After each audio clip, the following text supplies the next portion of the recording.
Bienvenidos a mis hermanos de la Iglesia Bautista Reformada Ciudad de Dios y bienvenidos también a todos los amigos que se están uniendo al canal de nuestra iglesia. Sabemos y entendemos que esta no es la mejor manera de congregarnos. La mejor manera es congregarnos en el templo del Señor, abrir juntos la palabra de Dios y ser expuesta por nuestro pastor para escuchar y entender y que juntos cantemos himnos a su nombre. Pero damos gracias a Dios por estos recursos que nos permite tener para poder predicar la palabra y aún reunirnos. Ruego a Dios que usted esté concentrado en esta escuela dominical, que usted pueda prestar atención a esta enseñanza del sexto mandamiento. Por eso vamos a pedirle a nuestro Dios que nos permita estar concentrados, que nuestro corazón no sea un estorbo para escuchar su palabra y para que allí junto donde usted está con su familia podamos honrarle en este día. Vamos a orar. Señor, te damos gracias por tu bendita palabra, por este tiempo y estos recursos que nos das para llevar esta enseñanza, Señor, a tu pueblo, para que tus hijos hoy puedan ser alentados, para que ellos puedan perseverar en no solo oír tu palabra, sino también poner por obra. Pero también te rogamos por aquellos amigos que nos están escuchando y que aún su corazón está endurecido a tu voz, Señor, y que hoy tú les estás llamando a que se arrepientan y crean en Jesucristo como su Señor y Salvador. Ruego, Señor, que esta palabra sea implantada en sus corazones y dé su fruto, frutos dignos de arrepentimiento. Te ruego que me ayudes, Espíritu Santo, que me fortalezcas, que me permitas aún por medio de estos recursos llegar a los corazones de las personas a través de tu palabra, Señor, y que tu palabra sea dando vida y no mis palabras, Señor. En ti quedamos, en Cristo Jesús. Amén. Bueno, nosotros ya hace algún tiempo estamos estudiando acerca de los 10 mandamientos. Esto nos ha dado mucho ánimo al pueblo de Dios, a la iglesia bautista reformada Ciudad de Dios, le ha dado mucho ánimo. Le ha dado ánimo para evangelizar, para obedecer, para vivir vidas de santidad. Pero también nos ha mostrado nuestra incapacidad y la necesidad que tenemos de depender de nuestro Señor. Porque sabemos de que no podemos por nuestras fuerzas cumplir la ley. Y que solo por los méritos de Jesucristo, aquel que fue obediente hasta la muerte y muerte de cruz, aquel que se acerca a Él puede ver la ley como una ley de libertad.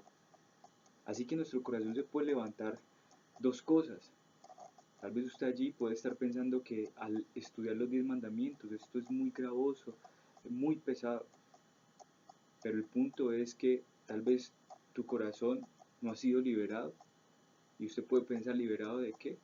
Bueno, de lo que la misma ley nos dice. Tal vez usted no ha sido liberado de la mentira, del robo, del deshonrar a sus padres. Tal vez usted no ha sido liberado de aquellas imágenes de idolatría por las cuales usted todavía guarda en su hogar. Y por eso usted ve la ley como una carga y como una pesada carga. Pero para aquellos que han reconocido a Jesucristo como su Señor y Salvador, la ley se convierte en una ley de libertad, no les gravosa, porque ahora en ellos habita, mora el Espíritu Santo para poder cumplir la ley, tienen el poder y la fuerza para cumplir. Por eso entonces estamos estudiando los 10 mandamientos, porque el Señor, como vimos en Éxodo, saca a su pueblo de la esclavitud de Egipto, que estaba 400 años esclavizado por Faraón, un tirano que aún mandó a matar a los niños. Lo sacó de allí el Señor por su gracia. Montado en sus alas de gracia sacó a su pueblo. Después lo llevó a solas al monte Sinaí y allí entregó su ley. Lo que vemos allí es que el Señor primero libera a su pueblo por gracia, le otorga la libertad por gracia y después ahora le da la ley para que aprendan a vivir, a cómo vivir en este mundo. Y aún en medio de esta situación que estamos viviendo, cómo la ley nos ayuda a vivir en estos momentos. Por eso entonces nos encontramos, ya hemos estudiado 5 mandamientos y vamos a retomar nuestro estudio del sexto mandamiento. ¿Dónde encontramos el sexto mandamiento? En Éxodo 20:13. Vamos a Éxodo 20:13. Éxodo 20:13. Y allí Éxodo 20:13 encontramos claramente el sexto mandamiento. El sexto mandamiento dice, no matarás. Es muy claro. El Señor le dice a su pueblo, no matarás. Y hoy a su iglesia le dice, no matarás. Pero también encontramos en el Nuevo Testamento la vigencia de este mandamiento. La encontramos en Mateo 5, 21, 26. Y me propongo hacer una recordación de lo que hemos estudiado hace 15 días sobre esto. Vimos dos cosas. La primera de ellas, la ley y el espíritu. La ley y el espíritu. Y dentro de este primer punto vimos tres puntos. Vimos la vigencia de la ley, la autoridad y la persona de Jesucristo. Y el punto C, el espíritu de la ley. Y en el segundo punto nos adentramos ya como tal al sexto mandamiento, es decir, no matarás. En la primera parte entendíamos que la ley sigue vigente, la ley sigue vigente, la ley de Moisés sigue vigente, y eso lo podemos notar en el famoso sermón que el Señor da en el monte, ese sermón, el sermón de las bienaventuranzas. Ese sermón lo encontramos en Mateo 5 hasta Mateo 7, capítulo 7. Encontramos allí la vigencia de la ley, y Jesús allí no está dando un nuevo mandamiento, ni tampoco está dando un discurso ético como muchos pueden pensar, sino que Él está explicando el sentido genuino de la ley de Moisés. Y al explicar el sentido genuino de la ley de Moisés, lo que hace es contrastarla o ponerla en un paralelo con la enseñanza falsa de los escribas y fariseos que se habían extendido por muchos siglos. Uno de esos contrastes lo encontramos en Mateo 5, del 21 al 22. ¿Qué nos dice Mateo 5, del 21 al 22? Jesús les dice a sus discípulos, Él está hablando con sus discípulos y les dice, oísteis que fue dicho a los antiguos, no matarás, y cualquiera que matare será culpable de juicio. Pero yo os digo, lo que Jesús quiere resaltar es la verdadera enseñanza de la ley frente a las exigencias falsas que los escribas y fariseos le atribuían. Y para esto Jesucristo hace algo. Él revela quién Él es. Y ahí vemos entonces la autoridad y la persona de Jesús. ¿Y cómo lo vemos? Cuando Él dice en el versículo 22, pero yo os digo. En estas palabras es increíble porque el Señor está mostrando su autoridad, está mostrando quién es Él, y lo dice de esta manera, lo podemos poner en estas palabras.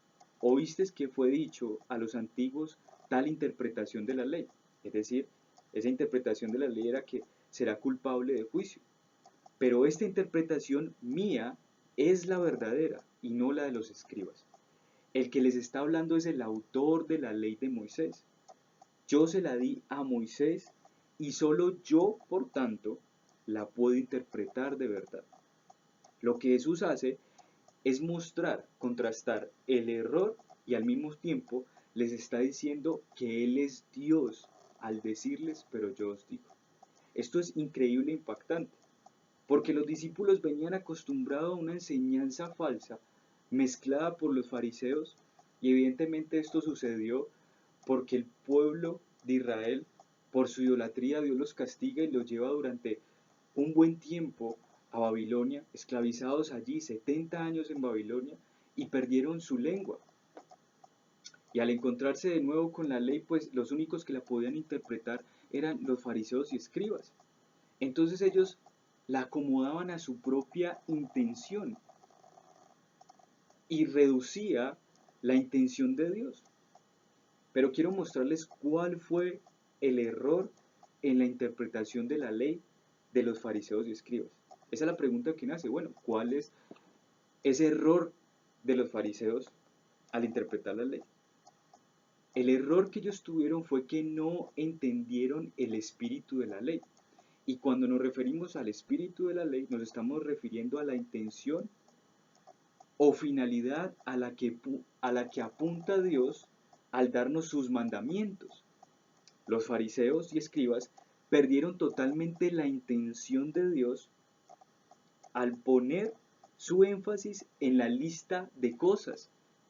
Ellos ponían un énfasis fuerte en la lista de cosas que podían o no podían hacer. Los fariseos y escribas pensaban que habían cumplido la ley si no asesinaban, es decir, si no cometían homicidios. Pero el espíritu de la ley no habla solamente de no matar. Cuando en Éxodo 20:13 nos dice no matarás, se está refiriendo, la intención de Dios al decirnos no matarás es mostrar cuál debe ser nuestra actitud con respecto a las demás personas. Esa actitud obviamente debe ser una actitud de amor y debe ser un trato justo con las personas. He aquí entonces el error de los fariseos. Pero no solo quiero mostrarles cuál fue el error al interpretar la ley, sino también quiero mostrarles cómo es que ellos llegaron a ese error. Leamos nuevamente nuestro texto de Mateo 5:21. Nuestro texto dice así: oísteis que fue dicho a los antiguos, no matarás, y cualquiera que matare será culpable de juicio. ¿Qué hicieron mal los fariseos? ¿Cómo llegaron al error? Ellos tomaron el pasaje de Números 35, del 30 al 31, el cual nos habla acerca de que cualquier persona que mata, pues debe ir a juicio, o sea, es lo normal. Pero ¿qué hicieron? Ellos unieron este texto de Números 35, del 30 al 31, con el sexto mandamiento, que es no matarás, y formaron así una oración. Esto en lingüística se llama yustaposición. Una yustaposición es decir, unir dos oraciones y componer una oración. Al hacer esto, lo que hicieron fue debilitar el sentido o el significado del sexto mandamiento. No solo unieron dos oraciones, no solo hicieron una justaposición allí, sino que redujeron la sanción que acompaña al mandamiento a un simple castigo en manos de jueces. Si usted se fija, ni siquiera dice que va a presentarse ante el juicio de Dios, sino que ante los jueces o hacia el juicio local. Mire cómo lo dice, será culpable de juicio. Esto hace referencia a esa corte de justicia local. Para resumir, los fariseos enseñaban simplemente esto: no debes matar, porque si lo haces, corres peligro de que la corte civil te condene. ¿Qué hicieron ellos? Vaciaron el sentido, todo el espíritu de la ley, la quitaron del sexto mandamiento, lo cual, ese sentido de la ley era no matarás, por ende entonces ama lo que es bueno, ama la vida, ama lo que es justo. ¿Y qué hicieron los escribas y fariseos? Pues lo redujeron a una simple cuestión de homicidio. Así que el Señor, por su autoridad, porque es el mismo Dios que entregó la ley de Moisés, es aquí mismo Dios en el Nuevo Testamento que nos está hablando y nos habla a través de su Hijo Jesucristo, 100% hombre, 100% Dios, y por su autoridad entonces quiere corregir este error que los antiguos habían enseñado. Esto entonces para los discípulos debió ser tremendamente liberador darse cuenta que ellos durante mucho tiempo habían estado engañados, estaban viviendo en un error, pero ahora el mismo Dios les está hablando en un monte como fue en el monte Sinaí, ahora les está diciendo, esto es un error y esta es la verdad. Dice la Escritura que conoceréis la verdad y la verdad os hará libre. Y eso fue lo que hizo Jesucristo con sus discípulos. Le mostró la verdad y particularmente en este contexto les mostró la verdad del sexto mandamiento, su sentido, su espíritu, a lo que apuntaba a Dios, de que era no matarás, y su intención era que amaran lo justo y que amaran lo bueno. Con esta enseñanza que aprendimos entonces dos cosas a evitar. Tenemos que evitar dos cosas. La primera de ellas es la tendencia de nuestro corazón. Hay una tendencia muy particular en nuestro corazón, y es que cuando vamos a la Biblia queremos buscar una lista de cosas que podemos o no hacer. Debemos ir a la Escritura no buscando nuestra propia intención ni queriendo que el texto diga lo que yo quiero que el texto diga. Es el error que muchas veces cometemos.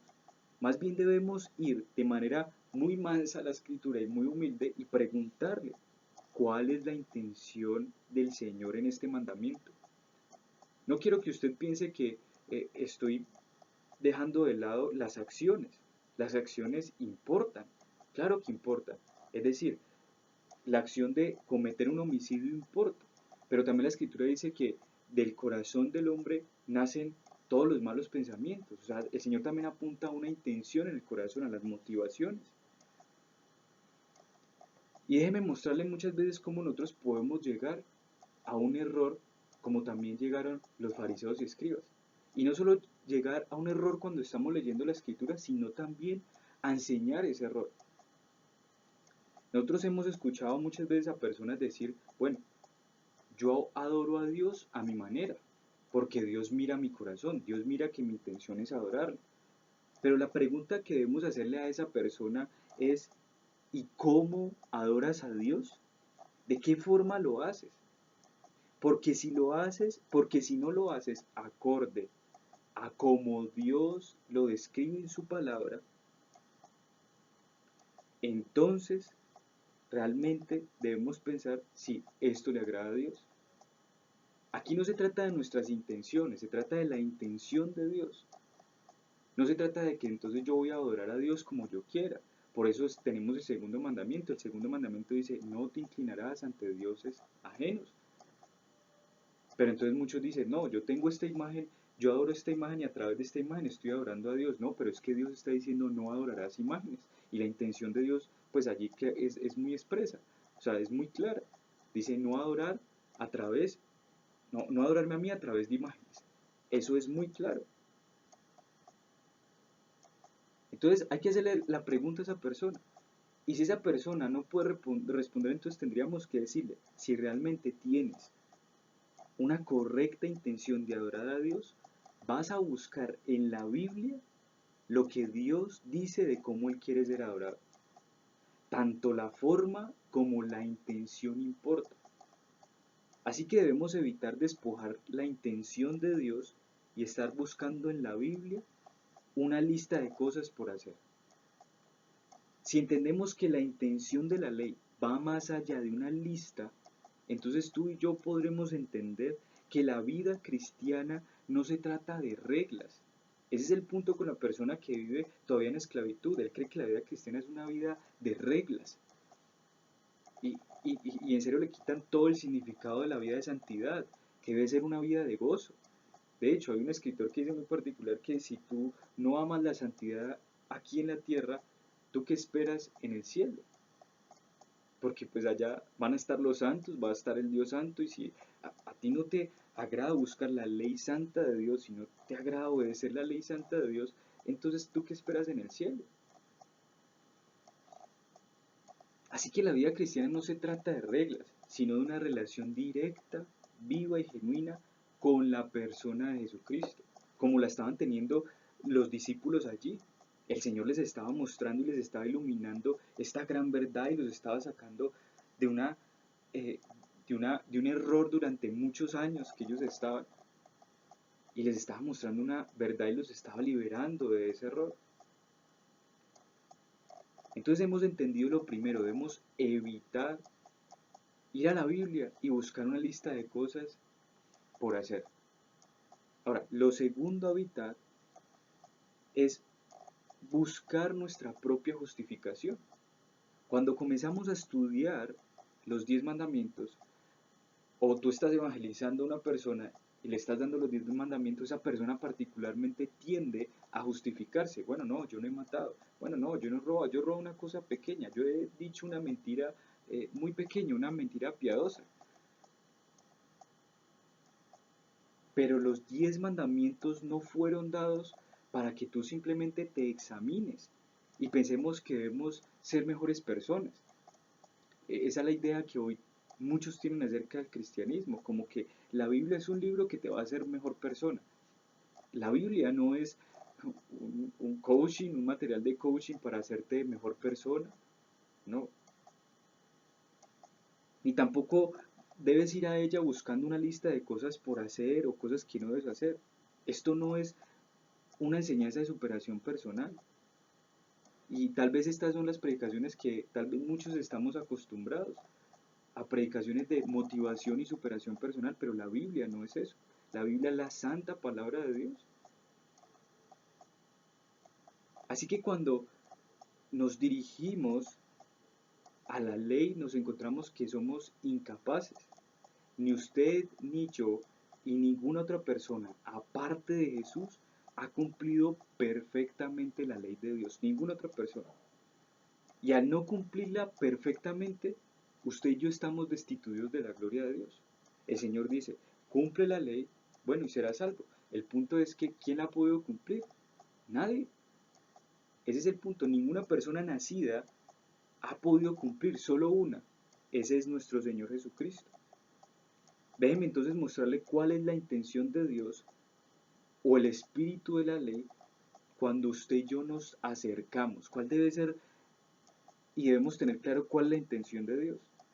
La intención de Dios a través de la ley es mostrarnos nuestra pobreza, nuestra bancarrota espiritual, nuestra incapacidad para acercarnos a un Dios que es santo.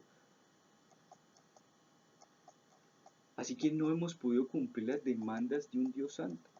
Y al ver nuestra miseria, quiere también mostrarnos que necesitamos de que alguien nos justifique. No que nos justifiquemos a nosotros mismos, sino que alguien presente sus méritos delante de Dios y sea hallado aceptado y justo. Y ese único que puede justificar nuestra ruina, nuestra bancarrota, nuestra incapacidad de cumplir la ley, es uno. Ese es Jesucristo. Esto fue lo que en resumidas cuentas nosotros vimos hace 15 días. Y esta es la base doctrinal fundamental. Si usted no entiende el espíritu de la ley, si usted no entiende la autoridad y la persona de Jesucristo, que Jesucristo es 100% hombre, 100% Dios, y que el mismo Jesucristo que está hablando aquí en el Nuevo Testamento, en Mateo 5, del 21 al 22, es el mismo que entregó la ley de Moisés, es el mismo Dios de la ley, entonces vas a interpretar totalmente la ley y vas a esparcir como los fariseos y escribas la enseñanza errónea y vas a poner a muchos en esclavitud y vas a ser de tropiezo también para muchos.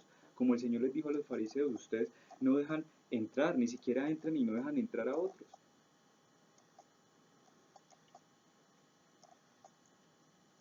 Hoy entonces veremos tres puntos. Tres puntos veremos hoy. El primero, maneras en las que quebrantamos el sexto mandamiento. Maneras, formas en las que quebrantamos el sexto mandamiento. Dentro de ese punto tendremos un punto, el punto A, y este punto lo desarrollamos a través de una pregunta. ¿Cómo podemos llevar a cabo el dañar a otros? ¿Cómo podemos llevar a cabo el dañar a otros? Y el segundo punto es el deber positivo. ¿Cuál es el deber positivo? Hacer todo el bien que podamos para protegernos a nosotros mismos y a los demás. Y el tercer punto son las aplicaciones. Vamos a ver entonces el primer punto. Maneras en las que quebrantamos el sexto mandamiento.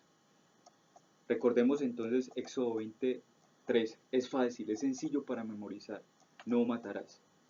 Pero ahora dirijámonos a Mateo 5 del 21 al 23, que es la misma ley. Oíste que fue dicho a los antiguos, no matarás, y cualquiera que matare será culpable de juicio. Pero yo os digo, la autoridad de Jesús, la persona de Jesús, que cualquiera que se enoje contra su hermano será culpable de juicio. Y cualquiera que diga necio a su hermano será culpable ante el concilio. Y cualquiera que le diga fatuo quedará expuesto al infierno de fuego. El sexto mandamiento tiene que ver con que entendamos. Nosotros, para entender el sexto mandamiento, tenemos que entender de que todo hombre ha sido creado a imagen y semejanza de Dios. Este mandamiento tiene consecuencias para nuestra actitud hacia las personas, para nuestro trato hacia las personas. Si tú y yo no entendemos que cada persona ha sido hecha a imagen y semejanza de Dios, entonces nuestro trato con ellas va a ser despreciable. Mire lo que dice Génesis 9:6. La Biblia dice, el que derramare sangre del hombre, por el hombre su sangre será derramada, porque a imagen de Dios es hecho el hombre. Es igualmente desagradable a Dios tanto el que mata, el que comete homicidio, como aquel que maldice a una persona, ya que cada persona ha sido creada a imagen y semejanza de Dios. El punto de este mandamiento es eso, es que no podemos matar, no podemos agredir, no podemos guardar ira hacia otra persona, no podemos odiar a una persona porque esta persona es hecha a imagen y semejanza de Dios. En ambos casos estaríamos actuando como si la persona y su reputación fuera de poco o ningún valor. Quien maldice a una persona, la desprecia, lo trata en poco, lo tiene en poco, lo trata como cualquier cosa. La intención o el espíritu del sexto mandamiento está íntimamente relacionado con la creación del hombre. Por eso Jesús dice, cualquiera que se enoje contra su hermano, cualquiera que le diga necio, ¿a quién? A su hermano, cualquiera que le diga fatuo, es decir, tonto, queda expuesto al infierno de fuego. Por eso es necesario que miremos algunas maneras en las que podamos estar pecando contra Dios. Recuerde muy bien, esto no se trata de hacer un checklist de cosas que usted está haciendo o no está haciendo, cosas que está haciendo bien o mal, no. Recuerde muy bien que la intención, el espíritu de la ley, en el sexto mandamiento particularmente, es el trato con el prójimo debe ser amoroso y justo. Pero voy a traer unas maneras para que podamos encarrilar nuestra enseñanza de hoy. Algunas maneras las he extraído del libro de los 10 mandamientos del autor Thomas Watson. La primera manera en la que podemos estar dañando a otros es en su reputación, en la reputación. Esto es cuando calumniamos o difamamos a las personas, cuando hablamos mal de una persona con otra. Cuando hablamos a las espaldas de otra persona, estamos infringiendo este sexto mandamiento. Estamos yéndonos en contra de ese Dios que es santo, que es justo, que es bueno. Decir cosas negativas en contra de una persona o de su fama o honor es delante de Dios algo digno de ser censurado. Job 19:9 nos dice, me ha despojado de mi honor y quita la corona de mi cabeza. Quien habla mal de una persona le está quitando el honor, ha despojado a esa persona de su honor, la ha de por debajeado, la ha tenido en poco, la ha despreciado. La segunda manera en la que vemos en cómo podemos estar infringiendo este sexto mandamiento es dañar a otros físicamente. La vida es lo más valioso que existe y Dios estableció este mandamiento como un vallado. El sexto mandamiento lo estableció como un vallado, como una cerca, como una protección, a fin de protegernos. Ese es el punto, a fin de protegernos de la tendencia de nuestro corazón a hablar mal de otros, a odiar a otros, a guardar rencor en nuestro corazón. Pero aun cuando el Señor pone ese vallado en el sexto mandamiento, lo infringimos. El mandamiento no matarás, se prohíben todos los pecados que conducen a dañar a otros físicamente. Yo le estoy hablando desde la intención del espíritu de la ley. Recuerde, no matarás no simplemente significa homicidio. Tenemos que ver lo que Dios, la intención de Dios al mostrarnos, al decirnos, no matarás. Por eso, cuando el Señor dice no matarás, se está prohibiendo todos los pecados que conducen a dañar a otros físicamente o que dan ocasión para hacerlo. Estos pecados son los siguientes. Por ejemplo, miremos la ira irreflexiva. ¿Qué es la ira irreflexiva? La ira irreflexiva es una persona que está muy molesta y actúa sin pensar. Por ejemplo, en Génesis 49:6 nos habla de dos hombres, de Simeón y Leví. Y estos hombres eran muy particulares, eran hijos de Jacob y eran hombres que conspiraron para matar a los hombres de Siquem. ¿Por qué querían matar a los hombres de Siquem? Porque Siquem, el príncipe que había deshonrado a la hermana, había deshonrado a la hermana de estos dos hombres. Y ellos en su descontrolada ira, sin pensar, en su irreflexiva ira, les costó la totalidad de su herencia. Por eso la historia narrativa de la Biblia nos muestra que estos hombres se quedaron sin herencia. O por lo menos, Leví se quedó sin herencia.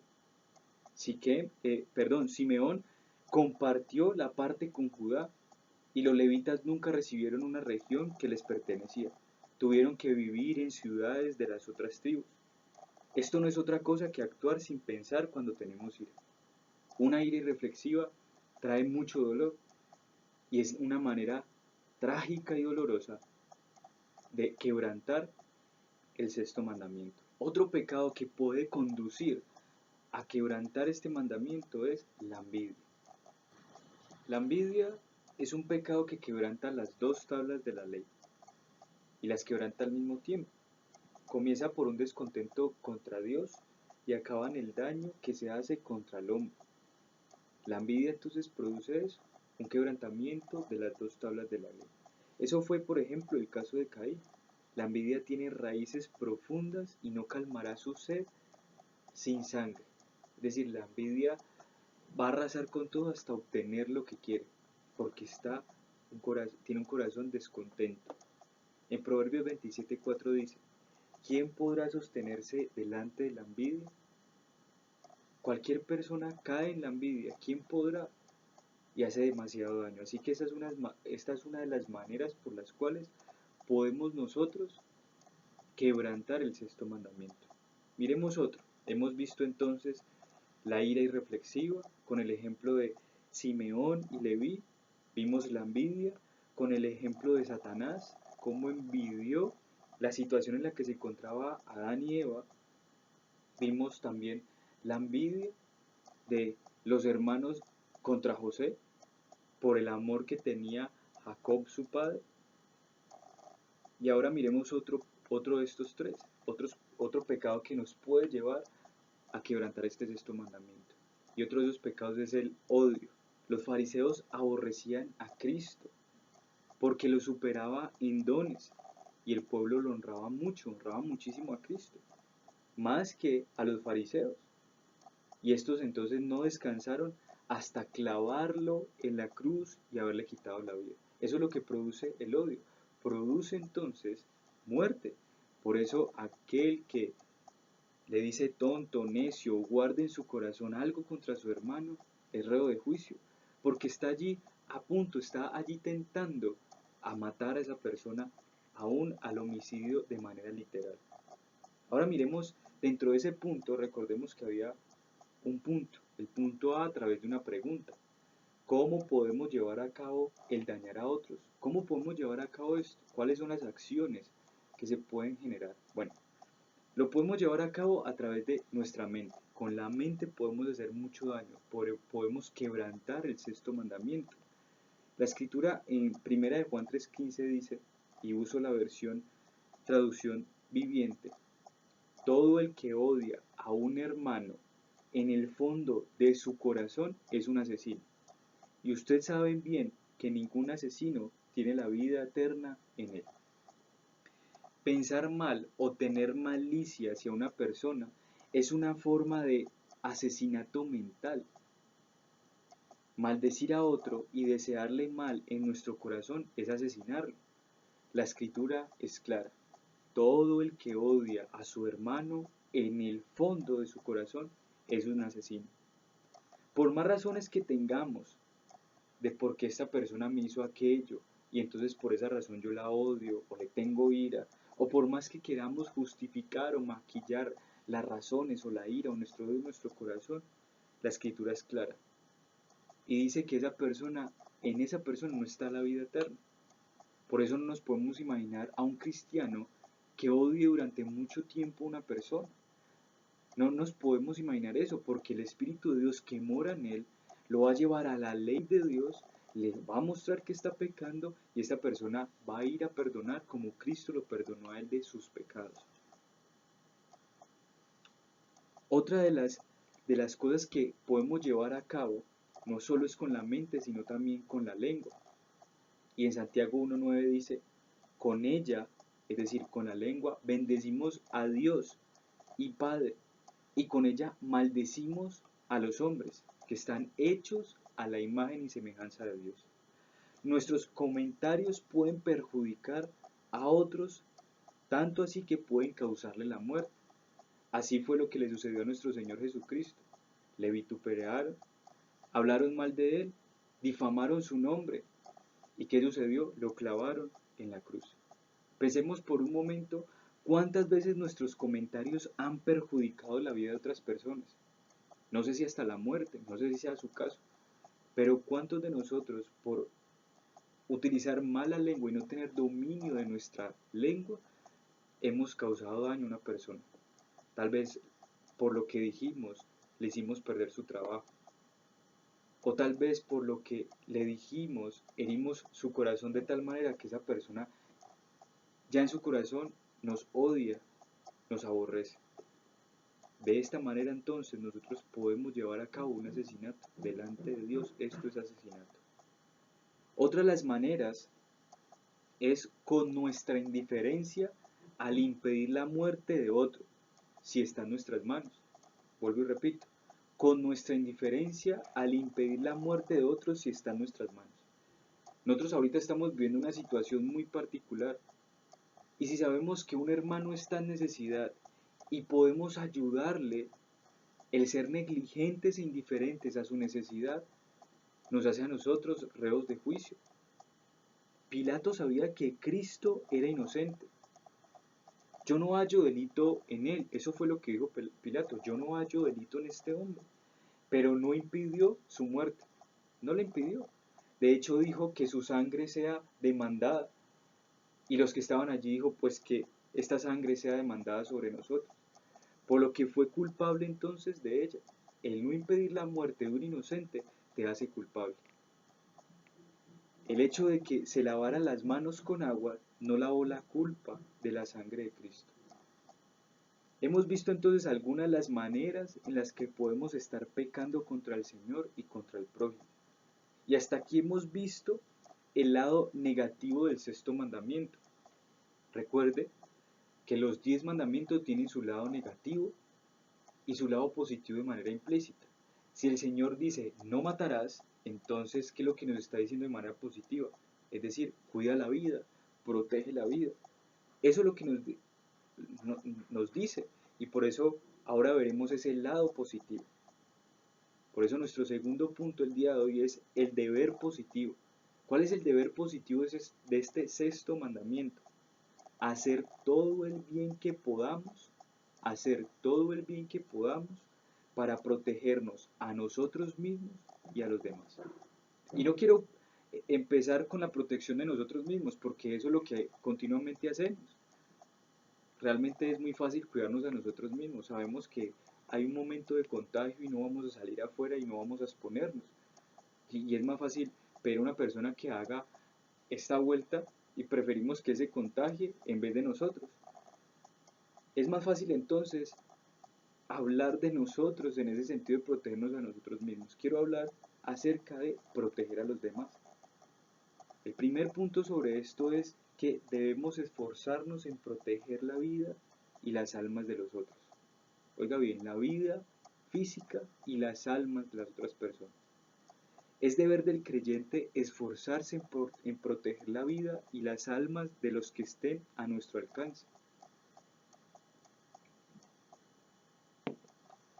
Satanás está como león rugiente, esperando a quien devorar, nos dice la Escritura. Y aún eso significa tomar la vida de los no nacidos. Satanás está en contra de todo lo que es sano, bueno, santo y justo. Y él nubla la vista de los hombres para que estos destruyan lo que Dios ama y cuida. Con esto me estoy refiriendo al aborto. Para muchos países lo que anteriormente era considerado como un homicidio, es decir, el aborto era considerado como un homicidio, ahora se ha vuelto algo legal. Y si los creyentes, no estamos preparados y equipados en la palabra de Dios y no tenemos firmes convicciones sobre este asunto del aborto, pasaremos fácilmente de condenar algo que condenábamos y lo que la Escritura condena a fácilmente aceptarlo. Muchos pueden verse arrastrados por esa idea de que el niño no nacido no se puede considerar como persona. Antes de que el niño nazca forma parte de la madre, es decir, es un intestino. O el embrión no es sino una parte del cuerpo de la mujer, y como ella es la dueña de su propio cuerpo, es libre de hacer lo que le parezca. Pero el cristiano se debe preguntar, frente a estas ideas y frente a estas teorías y lógicas y que aún están en contra de la biología, no debe ir primero a la ciencia, debe ir primero a lo que el Dios creador dice acerca de la vida. Y miremos qué es lo que dice Dios acerca de la vida. En Job 10, del 8 al 12 dice, tus manos me hicieron y me formaron, y luego te vuelves y me deshaces. Acuérdate que como a barro me diste forma, y en polvo me has de volver. No me vaciaste como leche y como queso me cuajaste. Me vestiste de piel y carne, y me tejiste con huesos y nervios. Vida y misericordia me concediste, y tu cuidado guardó mi espíritu. En el Salmo 139, del 13 al 16, es claro de que aquello que los abortistas dicen que es una bolsa de células, el salmista lo llama la obra de Dios. Y el salmista en este pasaje del Salmo 139, del 13 al 16, está demasiado maravillado, él está asombrado por el ser humano que está en el vientre de la madre. Él lo expresa así, porque tú formaste mis entrañas, tú me hiciste en el vientre de mi madre, te alabaré porque formidables, maravillosas son tus obras. Estoy maravillado y mi alma lo sabe muy bien. La conciencia del salmista sobre el darse cuenta que él es una obra de las manos de Dios lo tiene impactado. Si nosotros entendemos de que somos imagen y semejanza de Dios, llegamos fácilmente a la conclusión de que los abortistas son homicidas. Es fácil llegar a esa conclusión y son homicidas de la imagen y semejanza de Dios. ¿Y quiénes somos nosotros para tomar la vida que se nos fue dada? Y aquí creo que radica el problema de los hombres en no entender que la vida no nos pertenece. Que pareciera que nuestra vida está bajo control, que podemos tomar ciertas decisiones y estas decisiones tal vez nos dan un sentido de control de nuestra vida y nos dice como que esto nos da una sensación de que nos pertenece, pero nuestra vida nos fue concedida, como Job lo dice, vida y misericordia me concediste.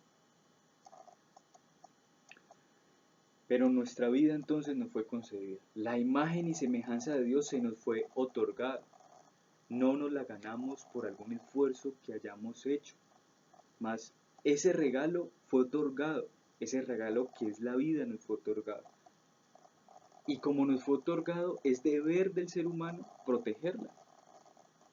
Juan Calvino, al comentar sobre Éxodo 21-22, dice lo siguiente. Porque el feto que ya está enclaustrado en el seno de su madre ya es un ser humano. Es casi un crimen monstruoso quitarle la vida que todavía no ha comenzado a disfrutar. Si parece más horrible matar a un ser humano en su propia casa que en el campo, porque la casa de la persona es su lugar de refugio más seguro, debería sin duda considerarse más atroz destruir un feto en el vientre antes de que haya visto la luz. Así que es claro por la misma escritura que un aborto es un homicidio. Eso es claro. Y Dios condena tal cosa. Y esa persona que aborta se está yendo en contra del sexto mandamiento. Ahora, quiero anotar algo importante y algo muy pastoral para nuestra vida práctica porque podemos encontrarnos con personas que están, con mujeres que están pensando en abortar o mujeres que ya han abortado. Y debemos ser prudentes cuando estemos conversando con estas personas al utilizar el término asesino o asesinato para describir el aborto. Nosotros sabemos que lo que esta mujer ha hecho es asesinar. Eso es claro en la escritura, eso es asesinato. La palabra asesinato es una palabra con una gran carga emocional que hace pensar a aquella mujer que mató a su bebé a sangre fría. Mientras que la realidad interna de ella es que no atacó a su niño no nacido con la actitud de un asesino.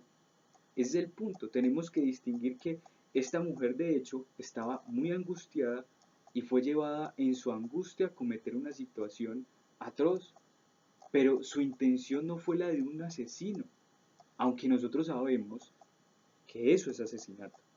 Por tal razón tratemos pues de que ella misma llegue a la conclusión de que lo que va a hacer o lo que ella ha hecho es un pecado, es un crimen y necesita arrepentirse. Si ya se ha arrepentido, entonces llevémosla a casa, allá donde el Padre prepara una gran cena, la viste, le quita sus suciedades y le sirve, y le recibe también. Con eso no minimizaremos el pecado y crimen que es el aborto. Es deber como creyente entonces de defender la vida y debemos estar muy arraigados en la palabra de Dios en estos tiempos con toda esta ideología de género y el feminismo, estar muy convencidos de la palabra de Dios acerca de lo que es la vida y qué es lo que Dios piensa acerca de la vida. Ahora, también es deber como creyentes el consolar las penas y aliviar las necesidades como lo hizo el buen samaritano. Aliviemos las necesidades de aquellos que están al borde de la muerte. El sexto mandamiento implica que debemos estar tan lejos de destruir a los demás que hagamos todo lo que se halle en nuestras manos para protegerlos. Cuando vemos la sombra de la muerte en el rostro de una persona que por alguna enfermedad o por alguna situación, debemos entonces acudir a su necesidad y ser salvadores terrenales para ellos.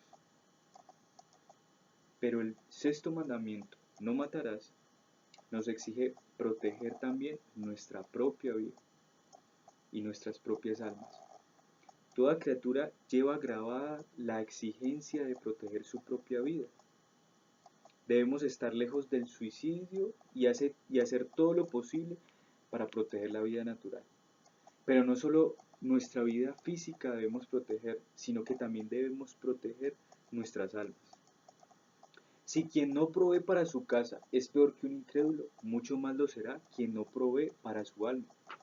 De hecho, Cristo mismo pone en una balanza el mundo y el alma. Miremos lo que dice Mateo 16:26. Porque, ¿qué aprovechará al hombre si ganare todo el mundo y perdiere su alma? ¿O qué recompensa dará al hombre por su alma? Así que el lado positivo del sexto mandamiento es procurar la vida de los hombres.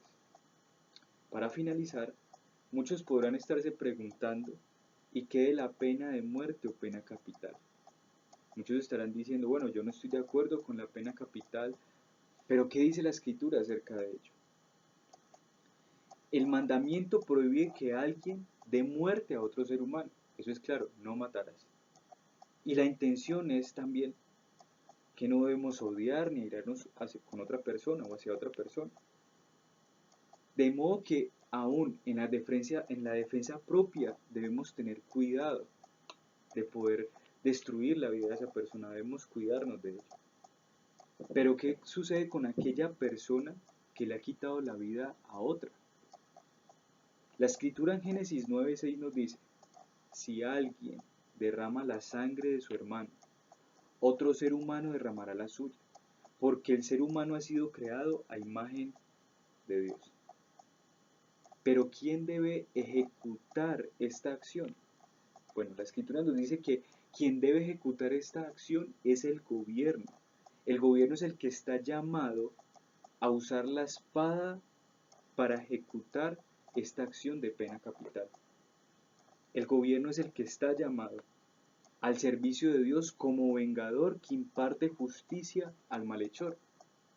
Y quiero mostrarles esto en la escritura para que nosotros podamos estar convencidos de esto. En Romanos 13, del 3 al 4 nos dice, porque los magistrados no están para infundir temor al que hace el bien, sino al mal. ¿Quieres pues no temer la autoridad? Haz lo bueno y tendrás alabanza de ella, porque es servidor de Dios para tu bien. Pero si haces lo malo, teme, porque no en vano lleva la espada, pues es servidor de Dios, vengador para castigar al que hace lo malo. Ahora, yo sé que la imagen es muy fuerte cuando hablamos de la pena capital, y tal vez viene a nuestro pensamiento, estamos entonces yéndonos en contra del sexto mandamiento. No, Dios está hablando en particular a su pueblo y le está diciendo no matarás. De alguna manera le está diciendo no tomes en tus propias manos la venganza, en tus propias manos no lo hagas. Yo he puesto autoridades por encima tuyo y como en este caso lo vemos en Romanos 13, quien es autoridad para llevar la justicia del Señor es el gobierno. Pero también piense que la espada sirve para proteger la vida. La espada sirve para proteger la vida. La espada sirve para prevenir el homicidio. La espada no solo existe para golpear, sino para impedir que otros golpeen. El gobierno existe para castigar por la fuerza a los ciudadanos que violan la ley. Pero al mismo tiempo, con este medio, el gobierno levanta un muro protector alrededor de la vida de los ciudadanos que cumplen la ley. La espada sirve entonces a la vida. Dios se la dio al gobernante. Dios levanta una barrera en este mundo para la protección de la vida humana. Todos, aun los que me están escuchando y los que no, todos somos homicidas. Sí, se nos mide según el significado más profundo del sexto mandamiento. Si se nos mide según la intención de Dios, la cual vamos a ser medidos. Pero hay un obstáculo que nos impide pasar de una fase a la otra. Es decir, hay un obstáculo que nos impide pasar de el odiar al matar a una persona físicamente. Y eso es las leyes. Y eso es la espada que le fue otorgada al gobernante. Si el gobernante no saca la espada para hacer juicio, entonces tenemos un gobierno demasiado débil. Nosotros no ejercemos la venganza, mas de Dios es la venganza, y dio la espada al gobierno para ejercerla. Con estos versículos quedan claro entonces de que la pena capital es necesaria y que el Señor la avala, pero que quien la debe hacer es el gobierno. Hemos visto entonces que Dios condena la envidia, el odio, la ira. Él desea que amemos la justicia y todo lo bueno y todo lo que es bueno. Al poner sus mandamientos nos está motivando a amar lo que Él ama y aún llevándonos a que hagamos bien a nuestros enemigos. Así que no nos justifiquemos. Cuando vemos este sexto mandamiento debemos pensar en la intención del Señor cuando nos está mostrando. Tal vez muchos de nosotros hemos guardado ira, odio, rencor, hemos hablado mal de una persona, hemos quebrantado este sexto mandamiento. Vamos entonces a nuestras aplicaciones. Y quiero hacer dos aplicaciones. Uno, para aquellos que están sin Cristo. La Escritura dice en Santiago 1:20 que por causa de la ira del hombre no obra la justicia de Dios. Estás en una situación muy delicada al estar cegado por tu ira contra Dios y contra algún prójimo.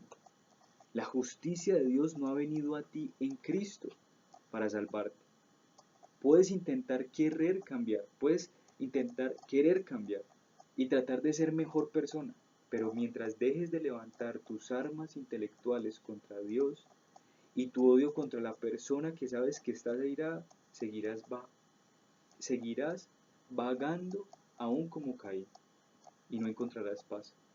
Caminarás en el valle de sombra y muerte y no habrá nadie que te salve, al menos que hoy, al haber escuchado estas palabras, reconozcas que eres un gran homicida que necesitas de Cristo.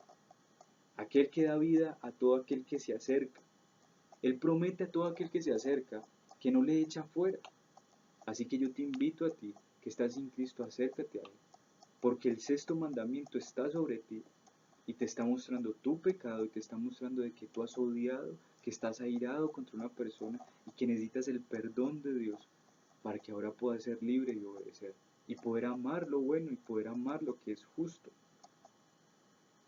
Pero para aquellos que están en Cristo, aquellos que han recibido la palabra de Dios implantada, aquellos que ya entienden la palabra de Dios y le ha sido iluminada la palabra de Dios, debemos aceptar estas palabras con mansedumbre, para que seamos hacedores de la palabra y no solo oidores. Perseveremos en mirar la ley de la libertad, ya que el Señor nos ha hecho nuevas criaturas en Cristo. Y en Cristo tenemos el poder por el Espíritu Santo para orar conforme a esta ley. Ahora ya la ley no nos condena, eso es lo que tú, hijo de Dios, debes entender que la ley ya no te condena y que ya la ley está de tu parte, porque Cristo ganó esa ley, ganó las demandas de la ley por ti, que ahora entonces puedes cumplir y ser bienaventurado y no condenado. Así que hermanos, amigos, hoy hemos visto el sexto mandamiento en nuestra escuela dominical. Espero en el Señor que esto haya sido de edificación para sus vidas, que sus pensamientos se hayan puesto con claridad, que hayan salido del error y que aquellos que están sin Cristo vengan a Él. Les invito entonces a que oremos para que entonces demos paso a nuestro culto de adoración y el sermón que nos dará el pastor Jaime. Señor, te damos gracias por este tiempo que nos permites tener de escuchar tu palabra, de entender este sexto mandamiento. Muchos de nosotros nos hemos dado cuenta que en nuestro corazón estamos guardando rencor hacia una persona. Con nuestra mente, con nuestra lengua, la hemos destruido, su reputación la hemos dañado. Y esto delante de ti no es agradable. Te pedimos que nos perdones, que nos limpies de pecado. Y te rogamos por aquellos que han escuchado esta enseñanza y no te tienen a ti como el rey de su vida, hoy puedan darse cuenta que tarde o temprano tienen que pararse ante el juicio de Dios. Y como en una película, toda una escena le pasará delante de sus ojos y nada le será oculto al Señor. Todo lo que hemos hecho, el Señor lo sabe. Y ese día entonces será trágico si tú hoy no te arrepientes y vienes a Él. Ven a Él en arrepentimiento y fe. Cree en el Señor como tu único Salvador. Pon tu fe en Él. Deja de poner tu fe en la lista.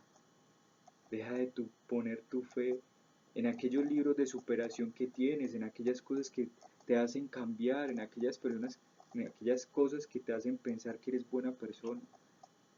Deja de poner tu fe en eso y deja de poner confianza en ello, porque eso en aquel día será tu destrucción. Por eso ven ante el Señor, que Él te perdona y Él te otorga vida.